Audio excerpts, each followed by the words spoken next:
চব্বিশের বিপ্লব ব্যর্থ হয়নি জানিয়ে আমার দেশ সম্পাদক মাহমুদুর রহমান বলেছেন, বিপ্লবীদের ভুলের সুযোগে ফ্যাসিবাদের দোসররা আবারও মাথা চারা দিয়ে উঠেছে।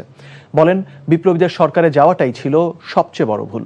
বিকেলে রাজধানীর ইঞ্জিনিয়ার্স ইনস্টিটিউটে ইঞ্জিনিয়ার্স অ্যালায়েন্স অব বাংলাদেশ আয়োজিত জুলাই গণঅভ্যুত্থানের শহীদ প্রকৌশলীদের স্মরণে অনুষ্ঠিত স্মরণ সভা ও আলোচনা অনুষ্ঠানে তিনি এসব কথা বলেন।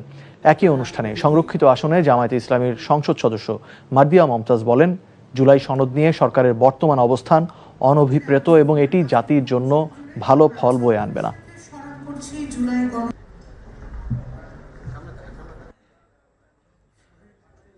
বিপ্লব ব্যর্থ হয় নাই, আর এই বিপ্লবে আমি শহীদের মাকে বলছি, আপনার ছেলে জীবন দিয়ে এই বিপ্লব সার্থক করে দিয়ে গেছে। ফ্যাসিবাদের দোসররা আজকে যে স্পর্ধা দেখাচ্ছে, এটা কি করে পারলো?